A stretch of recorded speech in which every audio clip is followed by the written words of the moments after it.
और आइए आपको पहली बड़ी खबर की ओर लिए चलते हैं। रूस यूक्रेन युद्ध के बीच अब कीव की सियासत भी उबाल पर है।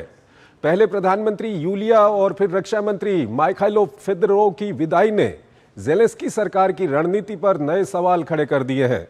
इस बीच यूक्रेन की संसद ने एनर्जी एग्जीक्यूटिव सर्गेई कोरेस्की को प्रधानमंत्री नियुक्त करने को मंजूरी दी है। 2022 में रूस के हमले के बाद से वो इस पद पर आने वाले तीसरे व्यक्ति हैं। दूसरी ओर युद्ध के मैदान में ड्रोन, मिसाइल और समुद्री हमलों का सिलसिला लगातार तेज होता जा रहा है। आखिर यूक्रेन की इस नई रणनीति का रूस पर कितना असर पड़ रहा है, देखिए हमारी ये खास रिपोर्ट और फिर इस पर अपने विशेषज्ञ मेहमान से हम चर्चा करेंगे।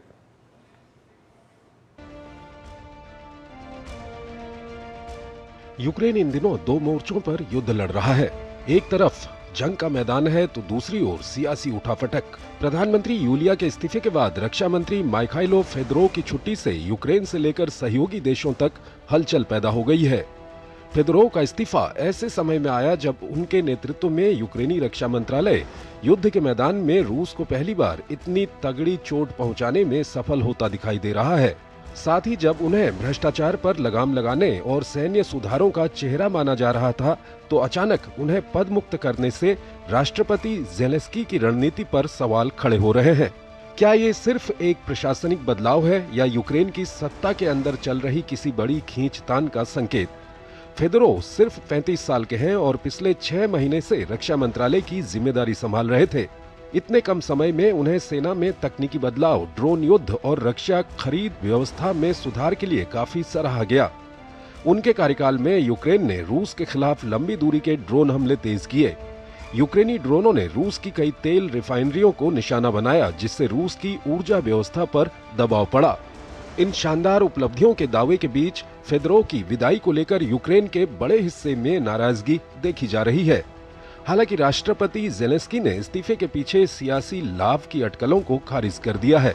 उधर युद्ध के मोर्चे पर रूस और यूक्रेन एक दूसरे पर हमले जारी रखे हुए हैं।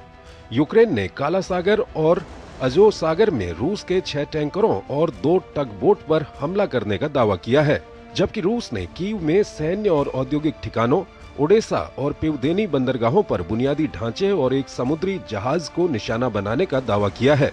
अमेरिकी मध्यस्थता में कई दौर की बातचीत के विफल रहने के बाद यूक्रेन ने 26 जून को रूस के खिलाफ 40 दिन का विशेष अभियान शुरू करने की घोषणा की थी। इसके तहत यूक्रेन ने रूस की तेल रिफाइनरी, ऊर्जा और सैन्य ठिकानों पर हमला बढ़ाया। क्रीमिया में रूसी सप्लाई लाइन को नुकसान पहुंचाया। मॉस्को और सेंट पीटर्सबर्ग जैसे बड़े शहरों तक ड्रोन और मिसाइल हमले किए। यूक्रेन की रणनीति साफ है कि रूस की युद्ध मशीन को चलाने वाली अर्थव्यवस्था और सप्लाई सिस्टम को कमजोर किया जाए, और इसमें काफी हद तक वो सफल भी होता दिख रहा है। रूस के कई हिस्सों में तेल की कमी की खबरें सामने आने लगी हैं। यूक्रेन के इन हमलों से रूस के भीतर भी बहस शुरू हो गई है कि उनका एयर डिफेंस सिस्टम इतना कमजोर क्यों है। यूक्रेन दुनिया को दिखाना चाहता है कि वो केवल बचाव नहीं कर रहा, बल्कि रूस के खिलाफ पहल भी कर सकता है। यूक्रेन को इसका लाभ भी मिला है। हाल के महीनों में अमेरिका और नेटो का सहयोग भी बढ़ा है, लेकिन इतने भर से रूस को घुटनों पर झुका पाना काफी मुश्किल है। और इस ताजा अपडेट पर बात करने के लिए हमारे साथ जुड़ रहे हैं अतुल अनेजा, विदेशी मामलों के जानकार हैं। उनसे हम बातचीत करेंगे। अतुल जी, बहुत बहुत स्वागत है आपका हमारे इस कार्यक्रम में। अतुल जी, पहला सवाल यही है कि ये काफी क्यूरियोसिटी है लोगों के अंदर में कि यूक्रेन में ये क्या कुछ चल रहा है। प्रधानमंत्री यूलिया को हटा दिया गया, डिफेंस मिनिस्टर को हटा दिया गया, क्या कुछ चल रहा है वहां पर, और लोग भी सड़कों पर उतर आए हैं फिदोरोव को हटाने के खिलाफ। चंद्रशेखर जी, ये हम देख सकते हैं कि अंदरूनी एक पावर स्ट्रगल की तरफ जा रहा है यूक्रेन, क्योंकि इतने पॉपुलर डिफेंस मिनिस्टर थे, उनको हटाए जाना इसका अंदेशा लगता है कि ये एक तरह से एक पावर स्ट्रगल है दोनों के बीच में। खास करके इनकी पॉपुलैरिटी देखें तो जो इनके डिफेंस मिनिस्टर जिनको हटाया गया है, उनकी पब्लिक में जो आप देख रहे हैं कि लोग प्रदर्शन पे आ गए सपोर्ट में, तो इसका मतलब पब्लिक के अंदर भी सपोर्ट है इनके। और साथ में चंद्रशेखर जी, एक गौर करने वाली बात है कि एक युवा नेता है, 35 साल की उम्र है, तो जेन जी वगैरह इनके पीछे है, ऐसा लग रहा है। अभी हमको और इसकी पुष्टि होगी आने वाले दिनों में, लेकिन मुझे लग रहा है कि एक ज़ेलेंस्की और उनके बीच जो करीबी सहयोगी रही हैं उनके बीच में पावर स्ट्रगल अब आगे हो रहा है। और हालांकि ये कहा जा रहा है कि यूक्रेन हमले जो है वो तेज़ कर रहा है, बल्कि रूस के हमले भी कीव के ऊपर बहुत तेज़ हुए हैं तो और बहुत डैमेज हुआ है उससे। तो एक तरह से ये भी एक फैक्टर हो सकता है कि पावर स्ट्रगल अंदर और बढ़े यूक्रेन के अंदर। अतुल जी, जिस तरह से हम देख रहे हैं कि लोग वहां पर सड़कों पे उतर आए हैं फेदरो को जो हटाया उसके खिलाफ, और पीएम जो यूलिया थी उनको क्यों हटाया ये भी पता नहीं चल पा रहा है। तो ऐसे में आने वाले समय में क्या जेलेंस्की के लिए होम पॉलिटिक्स की बात करें या यूक्रेन में देश के अंदर की बात करें, ये संकट काल शुरू होने वाला है? मुझे लग रहा है चंद्रशेखर जी कि इंटरनल स्ट्रगल जो है इसके ऊपर बहुत सारा मीडिया इसके ऊपर गौर नहीं करता, जो इंटरनल की प्रॉब्लम्स आ रही हैं। अब आप ये देखें कि यूक्रेन में चुनाव नहीं हुए हैं, जेलेंस्की की टेन्योर है उसको खत्म हुए डेढ़ साल के करीब हो चुका है जहाँ तक मेरी याददाश्त है। तो उसके बीच में जो बाकी के जो नेता हैं या एस्पिरेंट्स हैं वो उनके लिए भी एक समय आ गया कि वो भी अपना विरोध प्रकट करें। साथ में आप कहें तो युद्ध स्तर में एक तरह से स्टेलमेट हम मैक्सिमम कह सकते हैं, कोई गेन नहीं हो रहा, बल्कि डोनेट्स्क में तो एक तरह से टेरिटरी लूज की जा रही है। ओडेसा पे अटैक्स शुरू हो गए हैं रशिया के, तो वो भी कामयाबी आपको नहीं नजर आ रही। तो इसका मतलब मुझे तो यही लग रहा है कि अंदर की पावर स्ट्रगल ये बढ़ेगी, और साथ साथ जो बाहर से जो सपोर्ट आ रही है अब उसके भी दावेदार अंदर से बढ़ रहे हैं कि भाई क्यों जेलेंस्की साले उसके सपोर्ट का हिस्सेदार बने, हम भी हैं इस पूरे मैदान में। तो मुझे लग रहा है कि ये इंटरनल डायनेमिक्स है, हमें इसको गौर करना चाहिए। और अगर ये स्टेलमेट बढ़ती गई या रूस के हमले बढ़ते गए तो ये पावर स्ट्रगल जो है और भी आगे बढ़ेगी।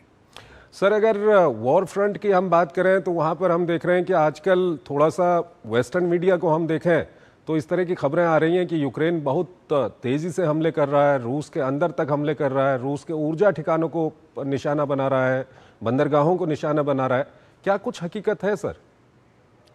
देखिए, कुछ तो ऑफेंसिव है, ये तो अब नकार नहीं सकते, क्योंकि कुछ जो विजुअल्स हमारे पास आ रहे हैं वो झूठ नहीं बोलते। वो अनलेस वो एआई जनरेटेड है, मुझे नहीं लगता ये एआई जनरेटेड है बहुत सारे जो हम देख रहे हैं। तो अटैक, डीपर अटैक्स तो हो रहे हैं यूक्रेन की तरफ से रूस के अंदर, सेंट पीटर्सबर्ग जैसे या मॉस्को के एयरपोर्ट्स की तरफ अगर आप अटैक कर पाएँ तो आपकी जो इन डेप्थ कैपेबिलिटी है वो बढ़ गई है, इसमें दो राय नहीं है। लेकिन वेस्टर्न मीडिया की एक और चीज़ होती है कि अपनी डोमेस्टिक ऑडियंस को बताना होता है कि हम सपोर्ट कर रहे हैं, कि हम एक जीते हुए घोड़े को हम सपोर्ट कर रहे हैं। तो वो भी एक पॉलिटिक्स का एक हिस्सा होता है कि भाई हम एक विनिंग पार्टी को जो है हम सपोर्ट कर रहे हैं, ये एक डोमेस्टिक होता है। और ये अमेरिका में भी है, क्योंकि अमेरिका का अगर आप देखें तो एक समय था जब अमेरिका को लग रहा था कि यूक्रेन बिल्कुल हार रहा है, और एंकरेज में जो राष्ट्रपति पुतिन के साथ राष्ट्रपति डोनाल्ड ट्रंप की मीटिंग हुई थी जिसमें एक तरह से समझौता हो गया था। लेकिन उसके बाद ऐसा लगने लगा कि शायद पलटवार कर रहा है यूक्रेन, तो जो उस पर पैंतरे फिर बदले गए। और अब यही दिखाना होता है कि भाई हम विनिंग हॉर्स को बैक कर रहे हैं। तो इसलिए बहुत सी खबरें जो आती हैं उसकी पुष्टि करने के लिए आती हैं, लेकिन हकीकत यह है कि दोनों तरफ से हमले चल रहे हैं। और रूस की तरफ से भी ओडेसा और कीव पे खासकर हमले जो बढ़ गए हैं, और खासकर ड्रोन मैन्युफैक्चरिंग या जहां पर नेटो का सामान रखा हुआ है उनके ऊपर जो है हमले ज़्यादा तीव्र हो गए हैं रूस की तरफ से भी। तो इसलिए ये एक तरह से नैरेटिव वॉर है वो जो चल रही है कि कौन आगे है। ये वेस्टर्न मीडिया कह रहा है कि यूक्रेन का पलड़ा थोड़ा भारी है। मुझे लगता है बात दरमियान है, इनके इसके बीच की बात है, लेकिन ये ज़रूर है कि स्टेलमेट है इस वक्त ठीक है इस युद्ध। सर, बातचीत का कोई, क्योंकि बातचीत तो बिल्कुल एक तरह से डिरेल हो गई है इस युद्ध को रोकने की। मुझे लगता है चंद्रशेखर जी कि वेस्ट में खास करके यूएस में मंशा बदली है। वो अब वो नहीं चाहते कि इसका समझौता हो एक तरह से। तो ये जो एंकरेज की हम बात करते हैं, अलास्का टॉक्स, वो पीछे रह गई हमारे। अब जो है मैक्सिमम प्रेशर अगर रशिया के ऊपर पड़े तो वो ही मुझे सामने नजर आ रहा है। खास करके अब कल की भी एक खबर देखें कि रशिया जो तेल का सामान बेच रहा है उसके ऊपर भी रिस्ट्रिक्शंस आ गई हैं। हम चीन, भारत और कई और देशों के ऊपर रिस्ट्रिक्शन है, आप नहीं खरीद सकते। तो प्रेशर जो है आर्थिक रूप से और मिलिट्री रूप से ये आ रहा है।